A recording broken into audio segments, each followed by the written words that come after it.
Under a Trump presidency, one of the biggest problems facing us will obviously be an assault on reproductive rights. We've already seen what that looks like over the last several decades. But one of the things that Donald Trump is going to be able to do that nobody actually disputes is select a nominee for the Supreme Court, which will then be confirmed by a Republican Senate. So that will leave us a Senate that has one swing vote, Justice Kennedy, who may protect some reproductive rights but not others. And if liberal justices leave the court in the next 4 years, as is likely, we will have an anti-choice court, and we may be looking at the end of Roe v. Wade. In addition, a Trump presidency will probably result in an assault on organizations like Planned Parenthood, which largely cater to low-income people, especially women of color, who do not have other options for reproductive rights.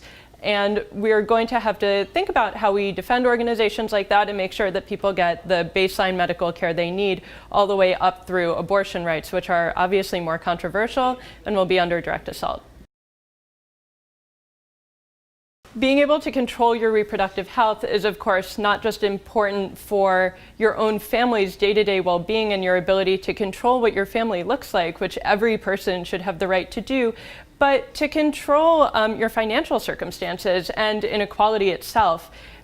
Women will never be either equal in terms of rights or equal in terms of resources as long as we are lacking in reproductive justice. The reason for having a reproductive justice framework is, in fact, to address that very question.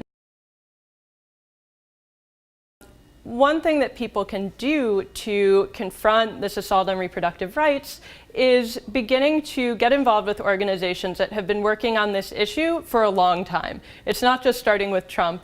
And so organizations like the National Network of Abortion Funds brings together grassroots abortion funds, which help people in their areas get the resources they need to have the reproductive care they need, and links them all together. You can donate to them. You can also volunteer at your local fund. There are different ways to get involved. And you can look at organizations like Planned Parenthood's Action Fund or NARAL, which have been doing the sort of political work for years that it takes to protect these rights.